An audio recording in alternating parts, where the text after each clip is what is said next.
Funky Politics.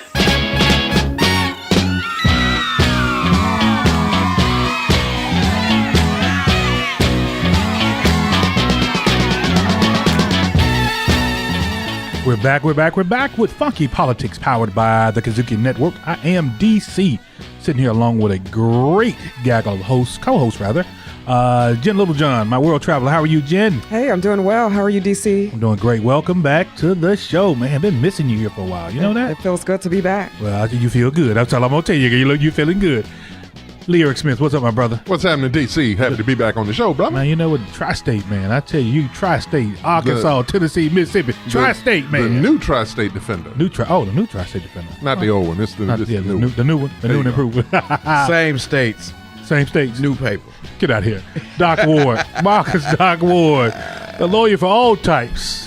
All hypes. No, I ain't doing all types. Oh, you can't do everything? No. Never had a non-paying client. Don't know what that is. You can't do a divorce and a criminal case at the same time? I tell you what, but I love Funky Politics because Funky Politics has S to the O to the U to the L. Soul Finger. That's what we listen to right now. Soul Finger? Yeah, let me tell you something about this song. This is the first recording on Stax Records, Memphis, Tennessee by the famous Barcades. And the kids in the background were outside, so they brought them in. And you know how they paid them to be on the record? What does that do? They paid them with Coca-Cola. Don't you say nothing. Don't you say not one damn word. This moment in funky history. Go to the issues. I'm going straight to speaking of Coke. Go to the issues. I was watching the Oscars the other night, and I mean Coca-Cola. Oscar so white. Oscar so white. So the Academy Awards are doing their best to try to get as many diverse. Said nobody, right? No, they're not. But I will say this: the president and his wife, their production company. President of who? President Obama. Okay. They won Best Docu-Feature. Higher Ground Productions. Let's give a big shout out to the president. Past president, we miss you. Mr. President, can you come back, please, and help us out? But anyway, I want to make sure I shout that out. But also, there was a young brother who had this Best Animated Short. Matthew Cherry, former Jacksonville Jaguar, won what for Hair Love. For Hair Love, yeah, it's a story. It's an animated. No, wait, hold on, Lee, you ain't got no hair. Can you talk about that? I still have love for hair. That's what he was doing, man. Okay, I'm sorry. Go ahead. My bad. I remember hair. All right, but no, it's a cute little story. No words in it really, except at the beginning. You only hear the mother over the phone, kind of trying to talk to dad through how to do his daughter's hair. Oh, wow. And it's just a beautiful little piece about a father, being a dad to his daughter. It's just real sweet. Girl dad. I tried. I tried to do my daughter's hair. I will say this. Here's the other thing. He had tweeted out several years ago actually, that he had this idea for an Oscar award-winning animated short. And if somebody had, there was an animator out there, hit him up. And lo and behold, wow, here we are. Shout out to another brother. Hey, right from Funky Politics, baby. Yep. Kudzukian Network. You ever done your daughter's hair? I did. I did it several times. She's 20 years old now, and she has beautiful hair, but she loves to wear these other attachments. I won't even call their names, but they start with W. Well, let me just say this. I'm sorry. So when I was in high school, ninth grade, Toni Braxton was one of my favorite artists, and I wanted my hair cut. So I went to the salon and got my hair cut. However, I wanted the back a certain kind of way. My dad cut my hair, and he would go on to cut my hair throughout high school and even college. Wow. Yeah. Really? Yeah, absolutely. Cool. I like the cut. Yeah. Wow. I'm just trying to preserve what little bit of hair I got left there. Wow. I go to the salon. They said, you need to get out, doc. They selling chow mein next door. Uh-huh. Wow. Like, what does that mean? No hair for you. No hair for you here. I don't know what that means, but I know with my daughter, there's one simple thing. It's scoop, rubber band, go out. Scoop, rubber band, go out. Rubber band, That's go a baby there. Yeah, well, she's only. Hey, man, speaking of Scoop. Yeah. Gail and Snoop. That ain't no scoop. Somebody told me they were going to get together and they were going to do the beer summit. Like the president did with Dr. Gates back in the day. Is it going to be a beer summit or a blunt summit? Snoop going to be there. He'll bring the blunt. He'll bring the blunt. What's Gail going to bring? Gail going to bring the... Because I think both of them have to be high to do what they did. I think we just need to that's one of those things that you kind of need to just let fade on away. It's just out of bounds. Totally out of bounds. I talked to a journalist who said she was not out of bounds. He was. No. They said she was not out of bounds. That is a part of his makeup of his career, right? No, Right. that's a part of his life. And I agree now that's with what she that. said. Yeah. So it was not out of bounds. Now, no, it was, as a journalist, it was not out of bounds. I'm gonna go with that. Did I like to hear it? No. I disagree. Go ahead, The reason, Doc. and the You got reason it? why I disagree is because we didn't get anything new out of it. Now, if she was making new news or talking about something we didn't already know or breaking some type of story about it, but she was basically rehashing what was already a bad incident to a friend of his, and it may have gone over a good friend and it of may his, have as a gone matter of over fact. fine. But when she asked Lisa Leslie her opinion, and then proceeded to argue Lisa Leslie's opinion, well, you wouldn't have known this. That means that gives an indication that she was trying to get somewhere with the story that was negative. Please, the man hadn't even been funeralized yet. So we could talk about this and argue about this all day long. I don't want to stay on that long. But we don't. But I think that was not the time for it. Maybe there's some time when she could do it. But Snoop, after the out of bounds comment, everything else after that, he could have kept that, bro. He knew that. Yeah, was all that about man. I'm not that's not insulting a 70-year-old woman. Yeah. She's not 70. Well, She's doesn't matter. 65. It Don't doesn't matter. say that She's about her. 18 though. Well, To demean her like that. I know being from LA. Now I'm not from LA, but people from LA. You are from LA, and, Louisiana. I'm not from either of that. But here's the deal. I know they love the Raiders. Yep. I know they love the Trojans. Yeah. I know they love the Dodgers and definitely love the Lakers. So it's a very serious thing when one of the Lakers perishes the way that he did, especially this Laker. God rest his But soul. you gotta keep it all in check, Snoop. Gotta keep it checked. But hold on. Sending shouts out, blessings out to Vanessa, not only Vanessa and her children, but to all of those folks that was on that helicopter. It affected so many lives and so many young people, right? Everyone, yes. It did. And, even with the Gayle King thing, and I'll disclose myself, I was the journalist that said that. As a reporter, sometimes you have to ask the uncomfortable question on behalf of the people who would ask the question but don't get the access. Exactly. That's kind of, now how you apply that and when it's appropriate, that's what differentiates great journalists from not great journalists. But From PR. at any case, in fairness to Gayle, when that interview first aired, it was part of a much larger interview where a lot of things came up, and then later on, CBS mistakenly put that interview back online, and that's true. when it caught fire. Right. And she was Mistakenly upset done? about Do that. you think that was a Jen, mistake? you think it was a mistake, Do you Jen? think that was really a I mistake? think it wasn't her idea. No. And she's catching the heat for It I'll was go. definitely the network's responsibility to handle the full interview in a much better way than what they did. They essentially threw her under the bus. So And drove over that. and took the interview out of context. And so showing the piece that they did. And then to the backlash, I'll say this as a black woman, I was really, really taken aback by some of the comments from our black males, and unfortunately, well, I'll say this. There's a conversation that needs to be held between the genders in our culture. It's just like maybe a red table talk type of situation, but we need to have a conversation between black men and black women about how we, treat each other. How we treat each other. Hey, look. Simply put. 30-second round discussion real quick. Sarah Lawrence scandal. The college, a very predominantly white liberal arts college. All female. All female. Yes. I wish I could have gone to that school, but I didn't go to that school back in the day because I have a great understanding for women's issues. I really do. And I could have taught there. Man, really? Yeah. That's all I'm saying. But anyway, Doc, you have a wonderful side on that piece because this gentleman there who actually did some pretty grotesque stuff. He moves in on campus with his daughter. His daughter, yes. How that even happens, I don't know. But I couldn't move in on campus with my daughter in a female dormitory, right? And assume that I'm here to help. But now all of a sudden, I'm sitting there and I'm extorting these women. I'm using them for my own lustful purposes. And I'm shaking them down for money, Doc. Yeah. Come on, from a legal perspective, how does that happen? Well, from a legal perspective, it's not legal, so there's no legal perspective under which it could actually happen.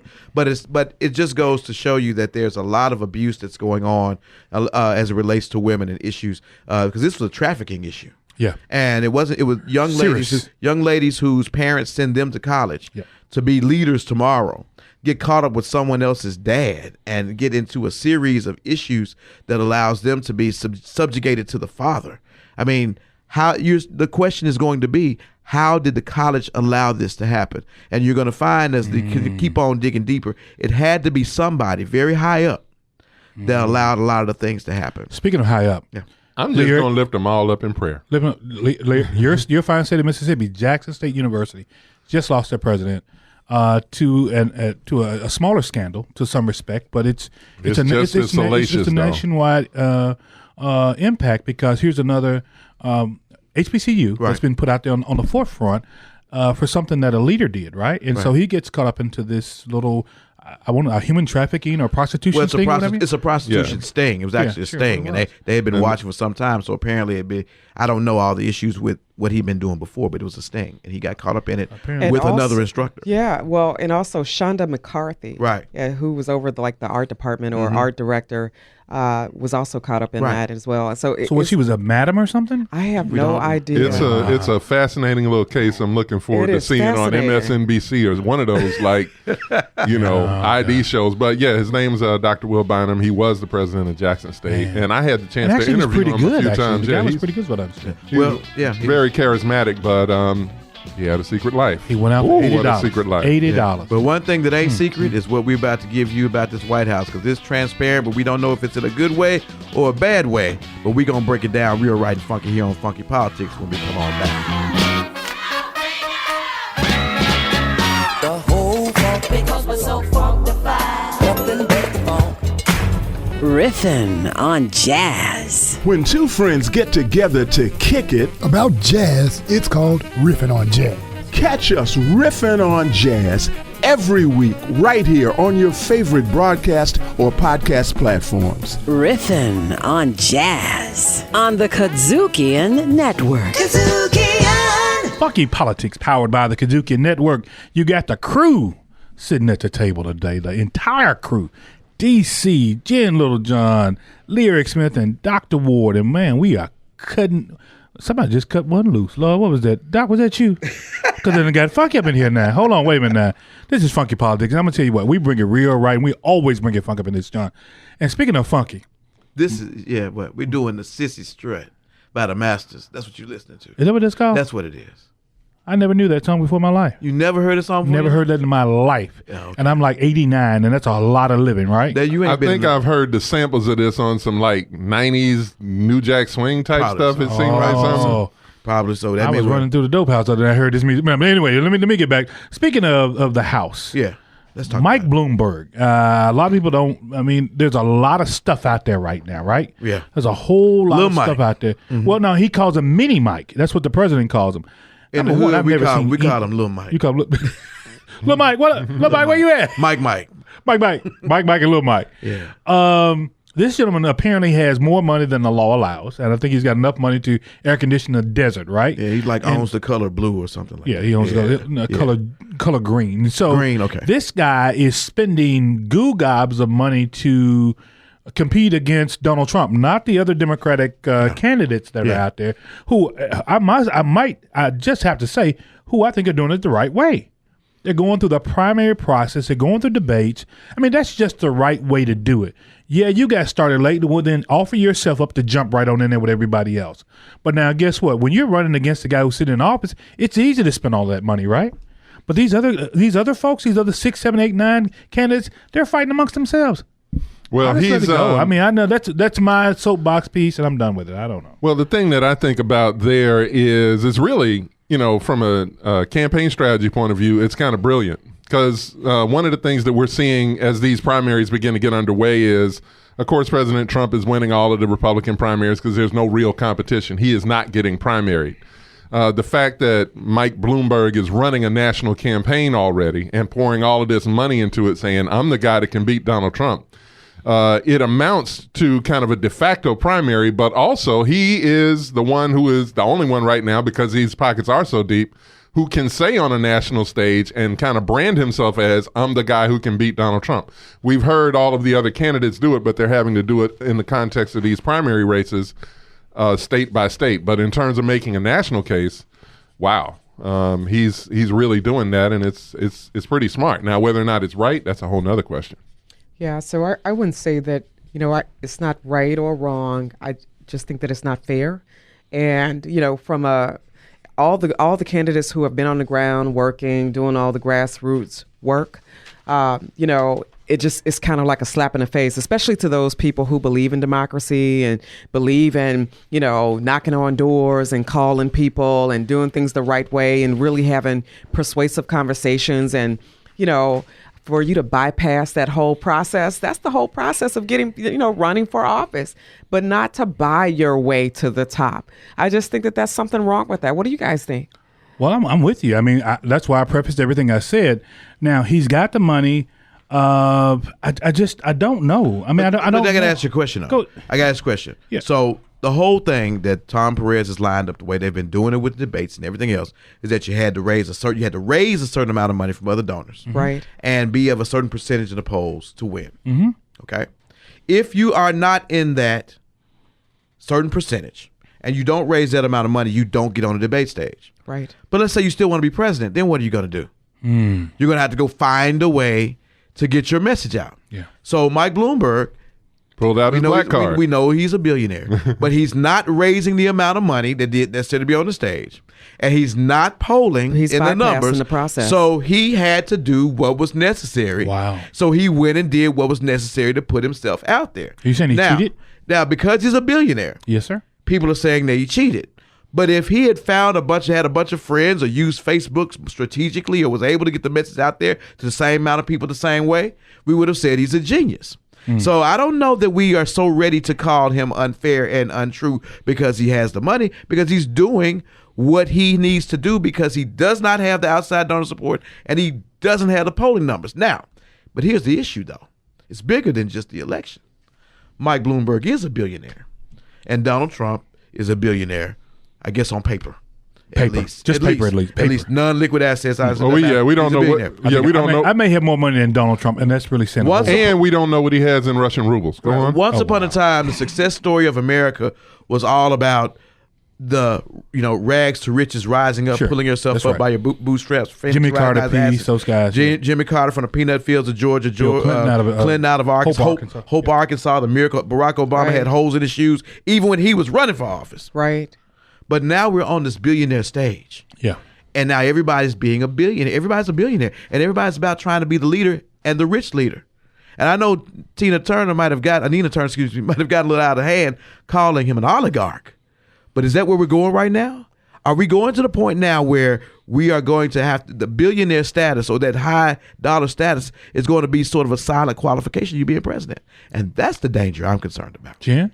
Yeah, I mean, so I do believe that he's an oligarch, and I do believe. Oh, wow. Yeah, and I do believe. Now be careful now. Are you ready to say that? Really, you think he is? Yeah, absolutely. Just said it. She's an oligarch. And what I do believe is, the process has not been fair. I think to allow him to jump over the process of, like I said, grassroots organizers, knocking on doors, phone calls, all of those people. It's just really a slap in people's faces that you can skip the process and then pay people who are not true organizers to get your message out. And then go online and pay people who are doing social media. I think he's paying social media influencers, Lee, to tweet out about him or make a post about how cool he is. And so again, I just think that that's not fair to the democratic process of electing the president of the United States. But we don't do that here on Funky Politics. We don't pay social media influencers. I got like 5 followers. We should, and I send them my stuff, and they don't send it out. But anyway, that's okay. But Jen, I get your point. But I also want to make this point too as well. I think that what he has done is he set himself up because he didn't have to primary, so to speak, right? To be that person who is running against Donald Trump. Well, you got the Bidens, Elizabeth Warrens, you got the Buttigiegs, you got the Klobuchars who are really in a fight. Right.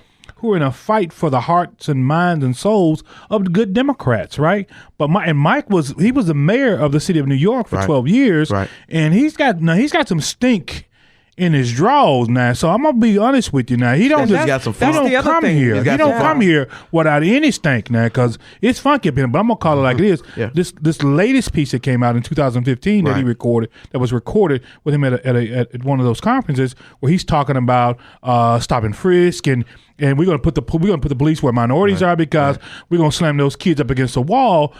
That ain't what black folk want to hear. But now you running over them. I'm just gonna tell you that ain't really what you want. But it's that ain't what you want. But it's interesting how you say that, and I've seen now pundit after pundit, and his campaign supporters now who actually happen to be a few of them, African American mayors of towns and very influential people. Not many that are saying Michael Nutter out of Philadelphia is one. Are right, and they're saying Mayor of Columbia, South Carolina is another one that say, and then Representative Meeks today was on. Is that Greg Meeks? Greg Meeks on TV today saying, York? he has apologized for his sins. So you have to give him a chance now and see what we're going to do going forward. I slapped the hell out of you last week, and I apologize. But have you ever forgotten that? You have never put your hands on me, son. I thought I did. Maybe somebody looked like you. Let's be clear. Let's be clear. Oh, somebody looked like you. But anyway, but you find that they're all. It's just that the whole tenor has changed. Sure, and it's just interesting to see how that is.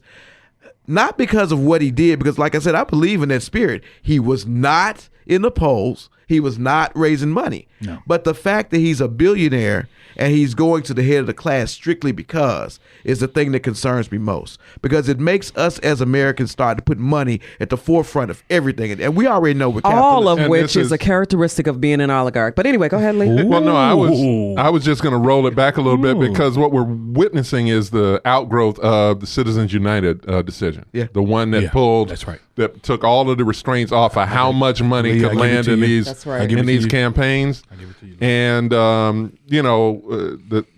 it's I don't want all this money floating around. I don't want it to have to. You don't have to be a billionaire to be able to run for any office, let alone president of the United States.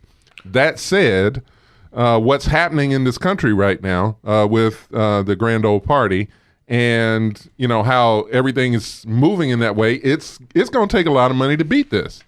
And so what do you do? What's your dilemma? And I think that's where people are finding themselves. They feel like there is a dilemma. They feel like they have to get, they have to feel like they got to get this mongoose to kill this rattlesnake because everybody else isn't capable of killing a rattlesnake. And that's the dilemma that we're facing, right? Yeah, or the president says he's really interested in badgers. And he's really interested in badgers. And what makes it a real Wisconsin badgers. What makes it a real Gordian knot is what it's going to take legislation passed by the House and the Senate and signed by the president to get for campaign finance reform. In other words, for them waiting on that, right? Voluntarily, and I guarantee take less money. I got some land right there in the middle of the Mississippi. It's just a small house out there, but I'm just telling you, it's not gonna happen. I would say this though, even when Democrats are in office, that kind of stuff did not happen because you want to make sure you can always go out to Hollywood, you can go to New York, you can go down to South Florida, and you can raise those big dollars, Jen. That's just how it is. Well, I will say Nobody this now. Do it. I'll throw it to Jen. But if we are in the place where it takes big money, that is, I think, by definition, an oligarchy. It is. Absolutely. So does that make Donald Trump an oligarch as well? Ooh. I'm just asking. Yeah. I mean, but he's an oligarch over there. No, we can't qualify. Either he. I definitely would say he's that. Actually a two-country oligarch. I would say that. But also, again, to buck the system and go around everybody who's been, on the ground, who've been given FaceTime to the people for a year or two. People have been given FaceTime to, for a year or two. And I think that that's amazing. That's a part of the process. For you not to even participate in the process, it changes the game. Right. And so going forward, I'm like, how is running for president gonna look? In 2024, 2028. Exactly. How is it going to look? Donald Trump Jr. Are now people going to just have their hands out saying, F you, pay me, in order to be involved? Whoa. You know what I'm saying? Well,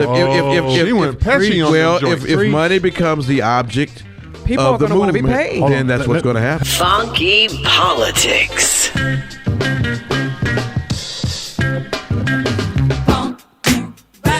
My great-great-grandfather, one of the first black politicians in Mississippi. He ran for the border. We're gonna bump you right on up. 3. The power of sisterhood is very important. So check on your strong friend. Call your sister friend. B. That's what I love about sisterhood. Like, there is no airs. I don't have to put on for you all. C. Wherever I am, that's where you all are. So I constantly have pictures. I'm calling, I'm texting, I'm sending stuff. I'm trying to keep connected. 3 black chicks on the Kudzukian Network. Funky politics. Tell me who in this house know about the quake. I mean, really? If you know how to rock, say yeah. If you know how to party, say oh yeah. Hey, and we're back with Funky Politics, and we know how to party right here on the Kudzukian Network. I am DC, sitting here along with Jen Littlejohn, Lee Eric Smith, and guess what? I had to go call one of the big guns in town. I said, look, commercial appeal, send me the big gun down here. They said, well, Tanya Weathersby is on her way. Tanya Weathersby, columnist for the Commercial Appeal newspaper and host of 20 with Tanya. What's up, Tanya? Oh, nothing much. Just trying to get up here and get here. They turned me loose. They turned you loose? Turned me loose. Oh, Lord. They turned Tanya loose, but we had to let Doc go. I fired Doc for about a segment. I don't know. I mean, but anyway, no, I didn't fire Doc. Doc I think he was hungry. He had to go get him some chicken. But anyway, so Tanya, check this out. We've been talking on this show all day about just walking you out under guard, and basically we've started from the Oscars, we've gotten down to Mike Bloomberg, but this is that segment where we call Stank of the Union. You've been with us a lot of times. Stank of the Union. And this one got stank up in here. Yeah. That's why I had to let Doc go. Doc, I said, Doc, you got to go change your diaper. So he left to go change his diaper. But anyway, so one thing I want to mention that Lieutenant Colonel Vindman, this gentleman who put everything on the line, no doubt his career, his everything that he believes as an American, he put it on the line to tell the truth. Yes. Because he said, truth, Dad, means, he said, it's just right. And so this gentleman has walked out of the White House last Friday. Marched out. Frog marched out under guard. Yeah. Guess what? Before July, his term was up in July, but they said, he wasn't fired. He was just sitting back to the Pentagon at work. Come on, Tanya. What's up? What's up?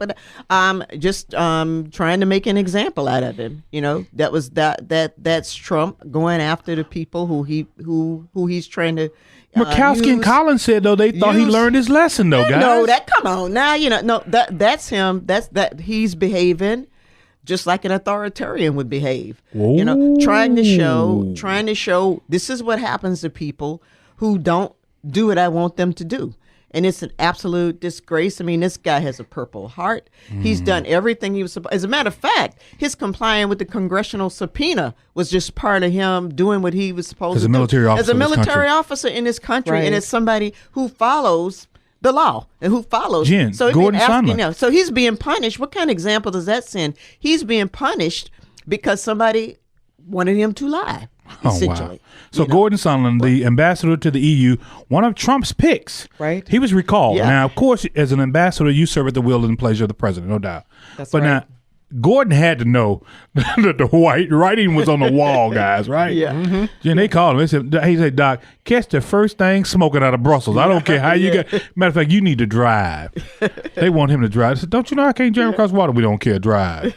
Yeah, like Tanya said, that Trump is authoritarian, right? Yeah. Oh, God. And how he has treated these people who have served and who spoke up and said the truth, Lee. Just to disrespect and disregard and undermine them. I mean, it says a lot.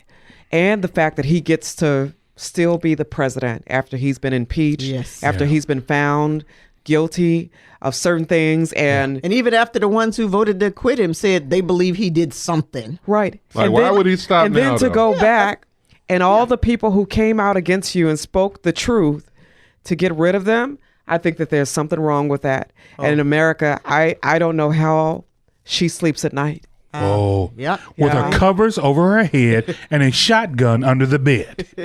It's no doubt. She's got to, because this is anarchy almost, guys. This is crazy. It really is. Yeah, it's not an anarchy. It's what we're witnessing, is the consolidation of executive power.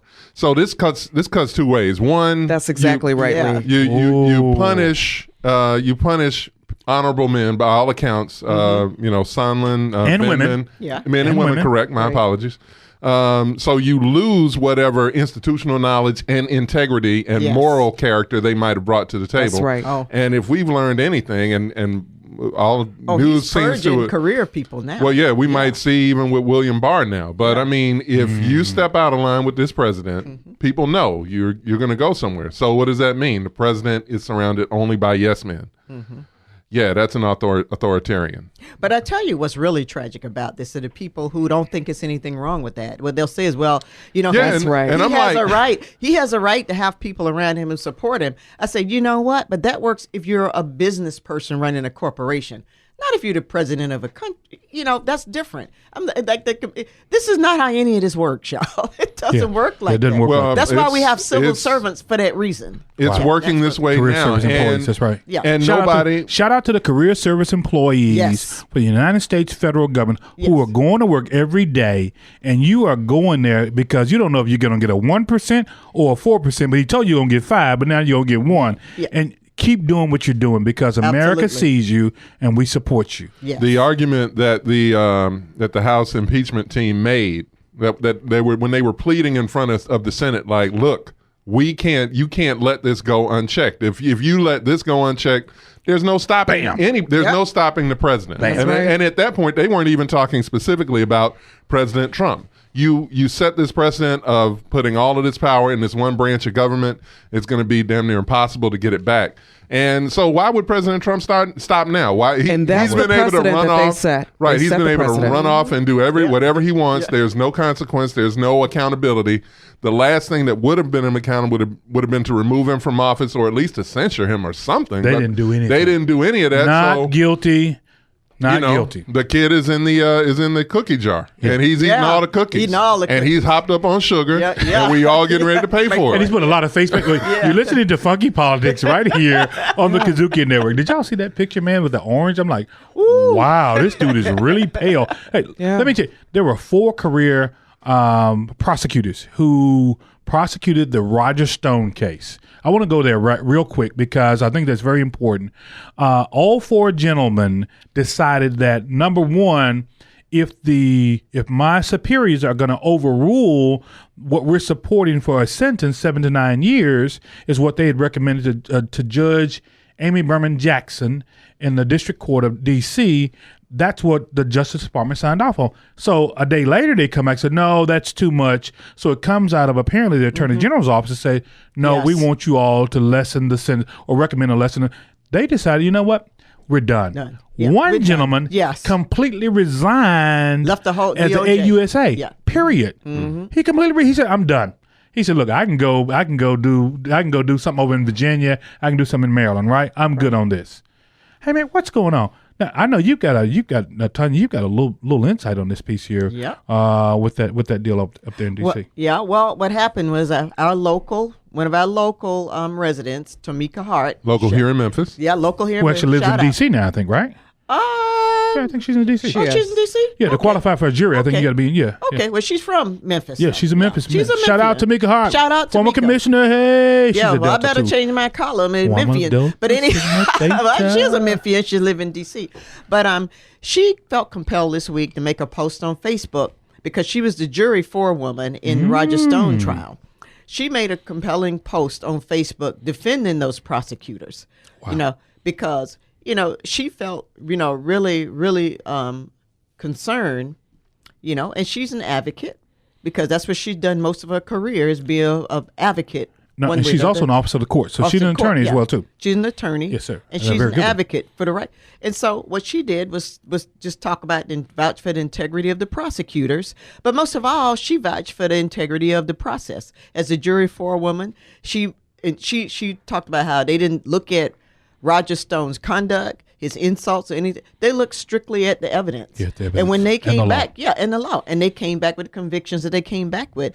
And she thought it was egregious that the Justice Department is now saying, go back and give him something lighter. Because we don't think is overruling them. So she vouched for them, for them, and now it's attracted.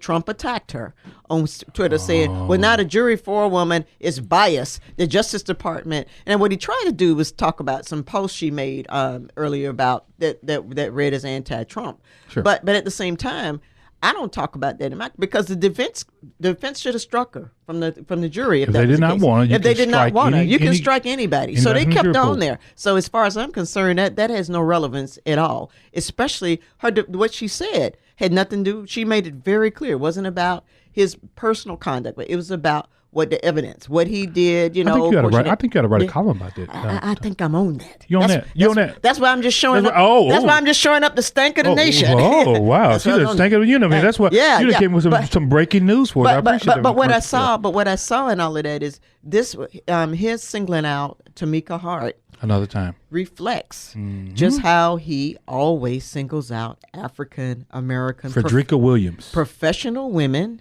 who challenge him, who question him. Yeah. You know, particularly journalists like April Ryan, who he said was stupid and didn't know what she was doing. Yep. A CNN journalist, Abby Phillips, said, you ask stupid questions all the time.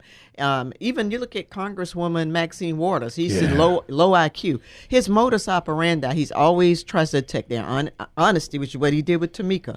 Well, she's biased. Their honesty or their competency or sometimes their temperament, you know, playing into that angry black woman trope. Angry black woman. And that's that's kind of what I talked about. And he's done worse with other people. But before we get out of here, I want to say that, you know, I applaud Tamika for speaking up. Yes. Sure. But it also speaks to something that I always talk about with some of my good girlfriends is black women. We always stand in the spaces for other people, right? Yeah. Yes. And we hold them up and we never get that in return. Now, that's a different conversation. You know, I don't want to redirect us. But you're right, though. But she is standing in a space where other people who should have been speaking up have not done so. Yes. So I applaud her, but I'm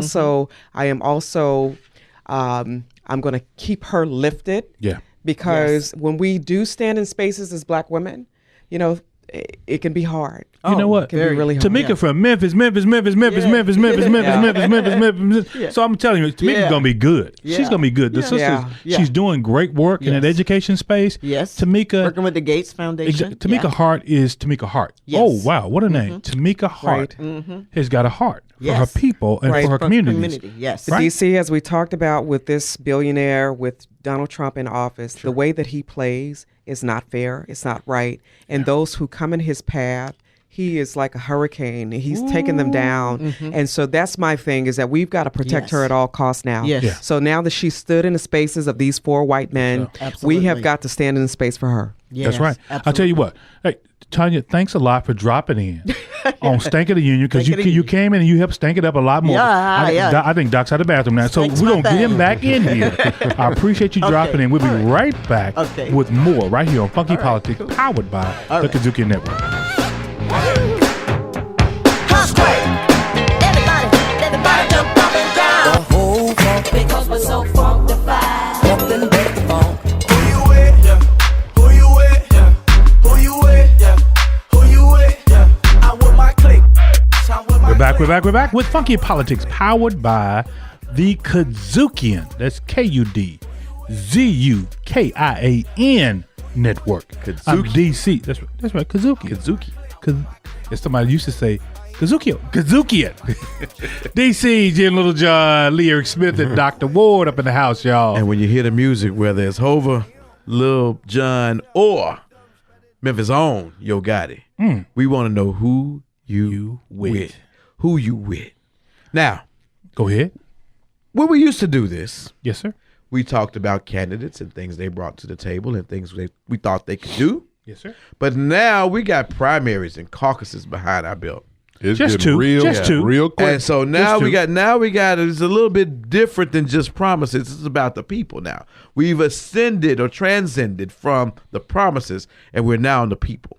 So I want to talk about it a little bit, because I don't think that Iowa can really be counted for anything. Are they through counting? I don't think they are. But I'm gonna give you the magic number is one. Crap in the world. The magic number is one. One Iowa election commissioner that has stepped down from his job because of what's happened. The chairman has. That's what I'm saying. Yeah. The chair has stepped down from his job because of this disaster called the Iowa caucus. Dumb. So now the village is trying to go for the head of one Tom Paris, who's the chair of the party. Say, was this what we paid for? Is this what's supposed to go down? No. So now he's under fire. Yeah. Then we have the Massachusetts primary, New Hampshire primary. I said Massachusetts because the Massachusetts next door. Yeah, next door. But we have the New Hampshire primary, which was a well-attended, good turnout, everything else, but still. The numbers are actually up. Yeah. Numbers are up. But just like the Oscars, New Hampshire's so white. 93%. So that's definitely What's the other 7%? Everything else but white. Oh, okay. So yeah, what Pete Buttigieg finishing first in Iowa and Sanders second in Iowa. Perhaps. And then Perhaps. Both of them very close. I don't even want to call Iowa. To this day, I don't want to call Iowa. It's been so corrupt that you really can't. I don't know. You know, That's you could say they were the leaders, but anything else out of it, I don't think you can glean anything from it. Jen, were you on the ground in Iowa? I know you've done a lot of traveling. Did you ever make it to Iowa? No, I did. No. And you know, that's a whole, that was a machine. Yeah. And it was a messy machine at that. So I'm glad I wasn't, on the ground. But I hear that it was something to see and that it's always something to see. But I'm looking forward to 2023, 24 when things will change. Because I do know that will not happen again. Iowa, New Hampshire.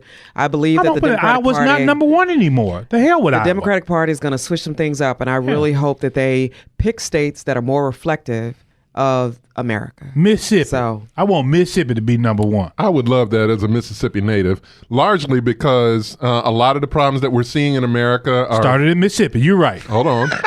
Go ahead. Have the most negative impacts in Mississippi. Because it started in Mississippi. You're right. Go ahead. Outstanding records of slavery. Go ahead.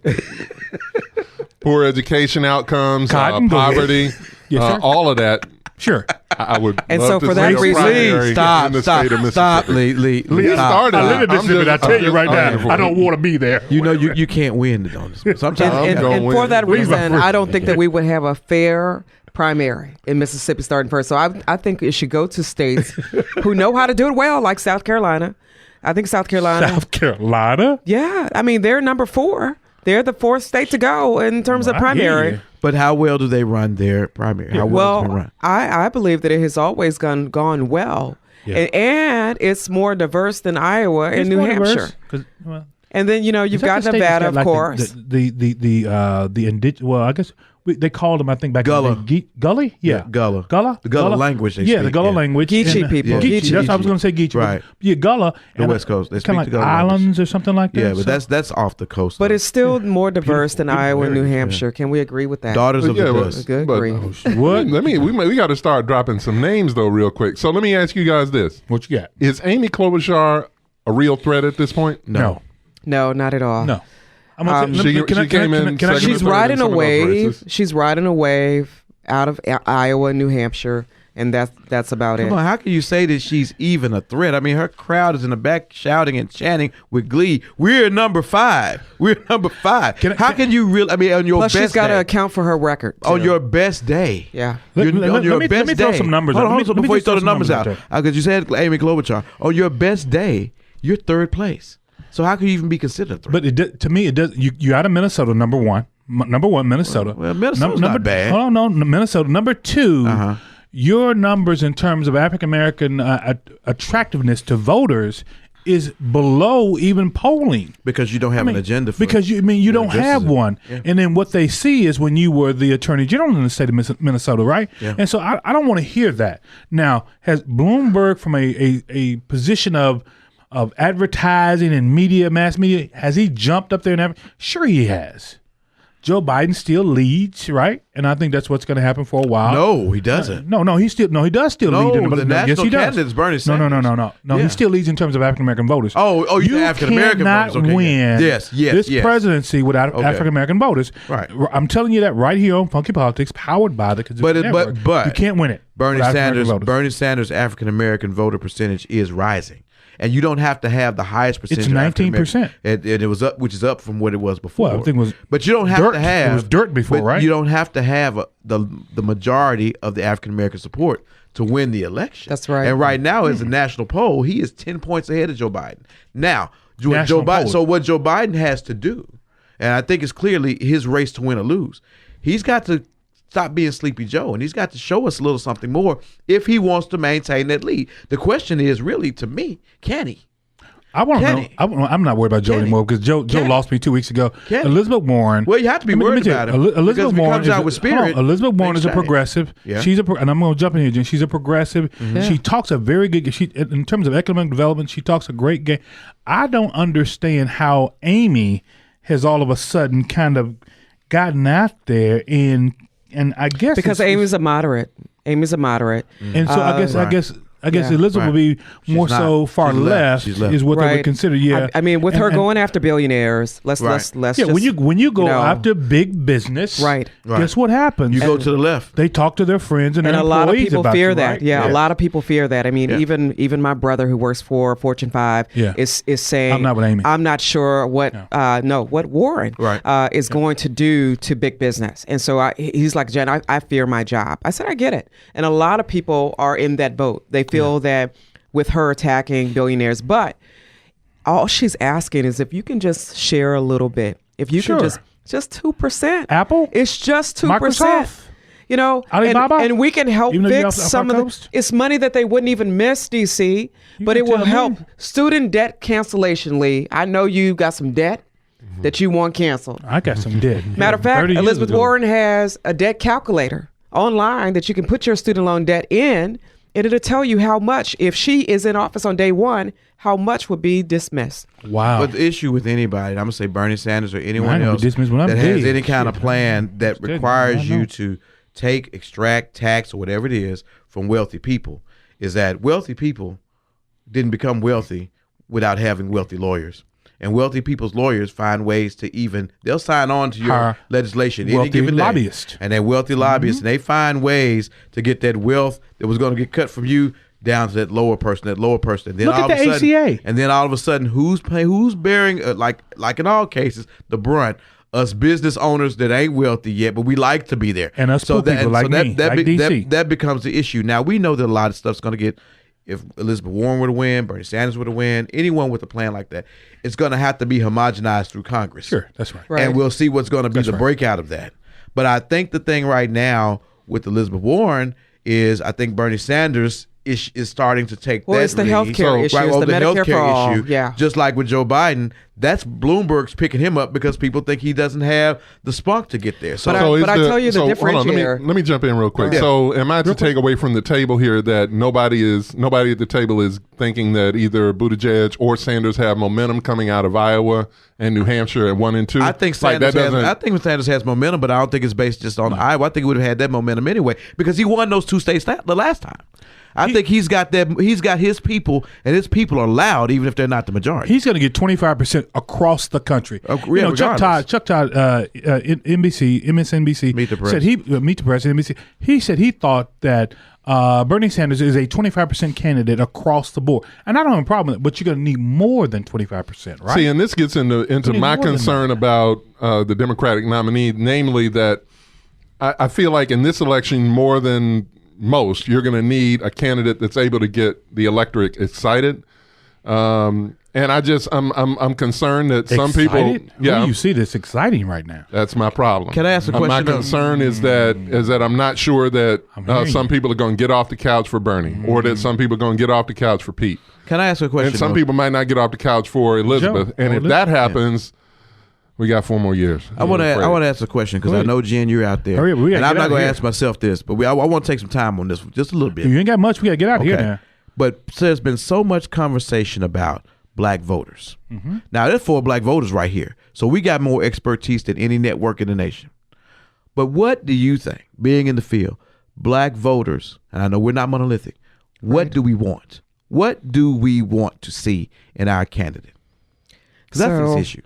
So in a candidate, we also, coming off of Barack Obama, we like candidates with swag, right? Because a lot of people said, a lot of the black voters said that he really didn't do a lot for us, right? Right. But he had a lot of swag though, and we loved the way he walked and talked and high five, played basketball. Love that wife and those kids. All these different things, right? And the beautiful image of the black family in the White House, along with the black grandmother, that was beautiful. Right. All right. So what we like, I think, in my opinion, like you said, we're not monolithic, but we want a candidate with enthusiasm, with, like we used to say online at Delta, you need some ism, right? And so where's the ism across the board? I'm not sure where it is right now. But I do think that certain people get momentum coming out of these, primary caucuses. Sure. Pete had a lot of momentum. Yeah. Bernie had a lot of momentum. Yeah. Rush Limbaugh said something interesting. But Rush doesn't have momentum. No, he doesn't. However, he has a base. He got a presidential and he set the stage today and talked about Pete. And he talked about Pete kissing the first husband, right? On stage. That's right. And how would that image play out? And I think for when you say black voters, he wasn't supporting that though. No, he wasn't. He was making a point of it. He was painting an image. He was painting an image, and he repeated it over and over again. Oh, okay. And so what he was describing was, is this something that we can deal with? Exactly. And he has a base, but he also has a base of black evangelicals and people Pentecostals of faith who do not like that image as well. That's correct. Yeah. And so again, we're looking for somebody who can carry our issues, who has that as ism, and who can speak to our issues. But I don't know who that person is just yet. That person has not emerged. I don't think it's Pete Buttigieg. I just don't believe it. I don't because of what Jen just said. I believe that when we get down to it, those of us that go to the polls, those black males, we're not going to push a button because we don't want to see that. I don't think he tries though. I don't think really. I don't think he tries hard enough either. No. But I think the person who has that swag is going to be Bloomberg. Wow. At the end of the day, and I'm just being honest with you. And he really, to me, he has no swag. Yeah, he has no swag, and he needs to account for that record. He's got a billion. But can I say this? Billion units of somebody swag. would be smart right now and say, "I need me a female to run with me." Well, I need a female to run with me. He was just hanging out with Stacey Abrams in Georgia. You know, he's already given $500,000. He gave $500,000 to her gubernatorial race, and then gave $5 million to Fair Fight. So I would look for her. He already had Lucy McBath, Congresswoman, sign on today, along with 2 other black congressional members. And so I would be willing to bet Stacey's going to appear in some sort of role down the road. Well, I tell you what, with all he's got going on with him right now with his issues on race, it would be it would be very smart and prudent of him to involve someone of African American that people support. Kamala or Stacey. Wow. VP. I'll tell you what, we'll be right back with some closing thoughts right here on Funky Politics, powered by the Kudzukian Network. The whole funk, because we're so funkified. Nothing but the funk.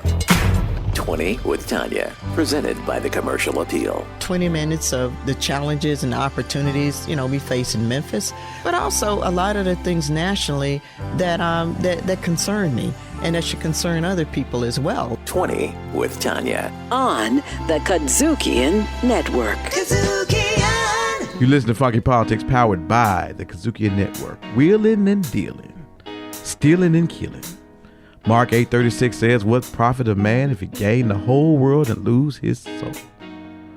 About 4 years ago, the Republican Party had a gaggle of candidates running against Hillary Clinton. The Republican Party didn't think any of them could win, so they made their deal with the devil. Now, I'm not calling Donald Trump a devil because none of us is a devil here on earth. He a devil. No, I'm not going to call him that.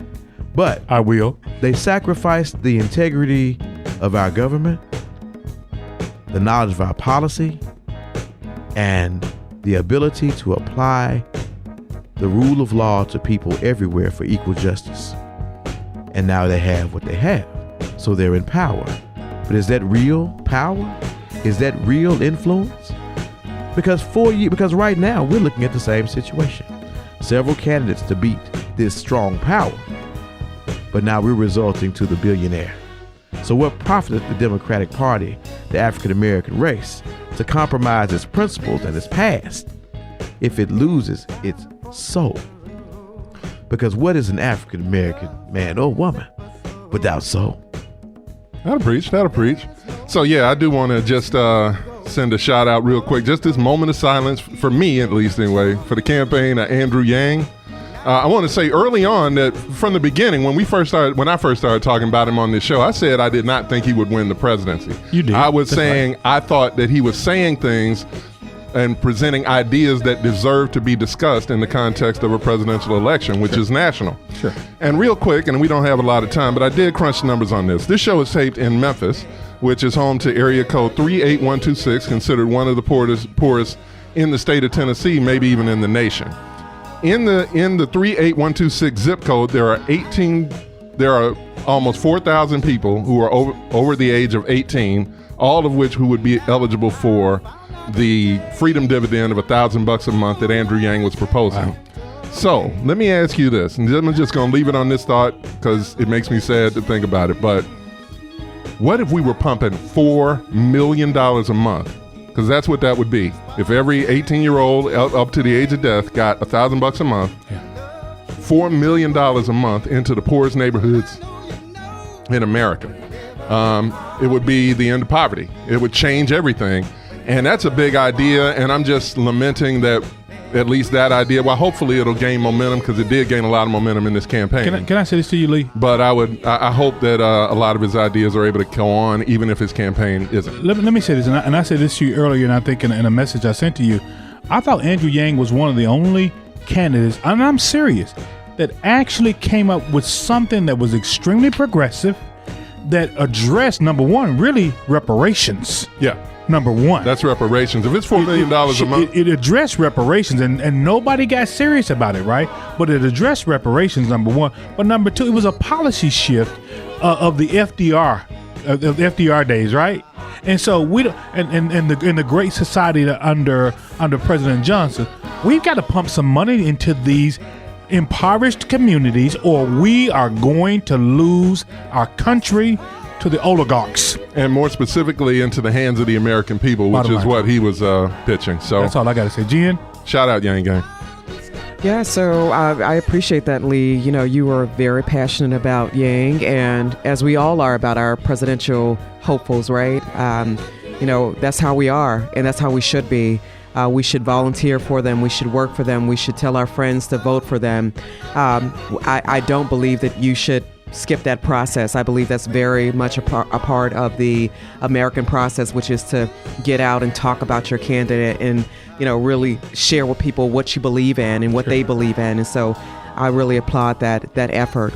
Of course, as you all know, I have always been with Elizabeth Warren. Yep. I believe that she is the smartest and the baddest woman to be in this race and who's running. And I do believe that she has plans that are very strategic, that were written with us, for us, and so and by us. And so I think that the plans that she has in place, specifically one that I think everybody should kind of click on, is the plan for Black America.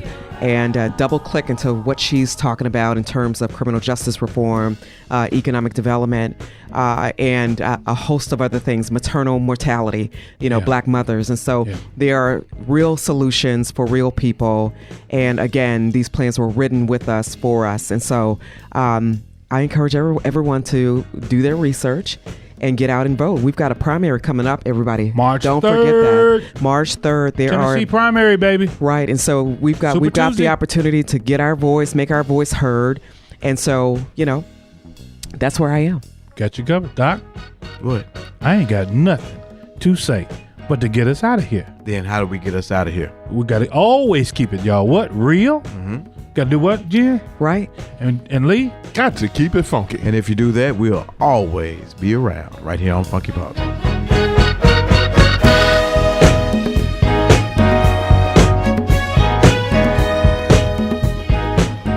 Funky Politics. Recorded at Kudzukian Studios. Directed, produced, and distributed by Kudzukian.